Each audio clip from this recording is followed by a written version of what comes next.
为什么长达40个词的合同赔偿条款，传统小模型以前根本抓不到？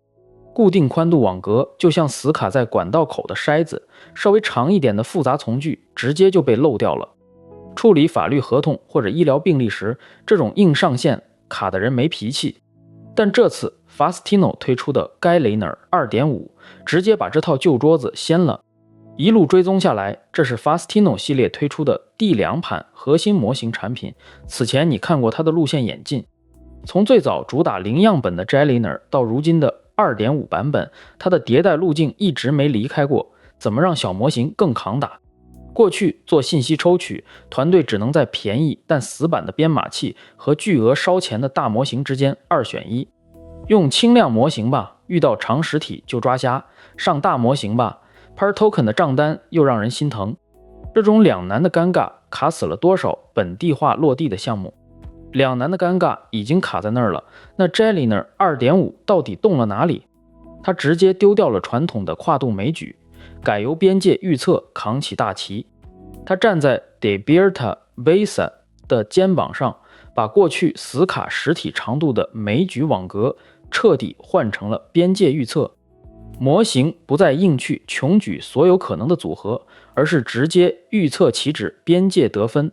这样一来，长短实体的计算代价被彻底拉平。代价被拉平后，单次前向传播能同时处理文本与 schema， 通过稀疏提案和重排头配对将复杂度降至线性。不管实体长到40个词还是短短2个字，计算量没有本质区别。官方这次开源了从 74M 到 287M 的3个检查点，并一口气把上下文拉到了4096词。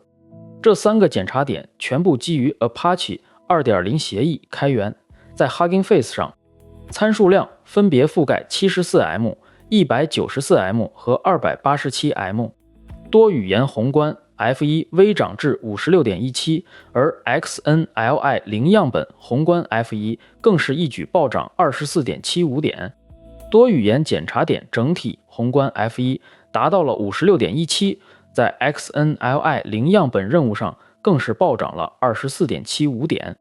架构还引入了原生数搜索联合解码和跨任务标签约束，在解码阶段直接掐断非法结构输出。各种互斥逻辑和 applies to 这类属性分配，在解码时就能直接卡死违规结构，省去了繁琐的后处理检验。架构账算清楚了，可代价是什么？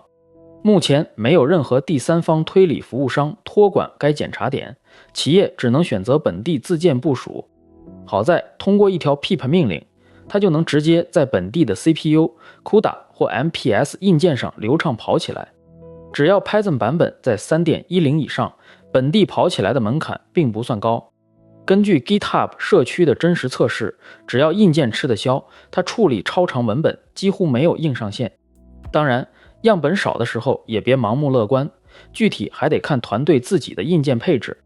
硬件配置的具体瓶颈决定了不用 GPU 烧 API 也能搞定复杂信息抽取，这才是轻量本地化落地的真正意义。你要是手头正压着一堆敏感合同要处理，不妨拉个 74M 的模型在本地跑一下试试，反正开源不要钱。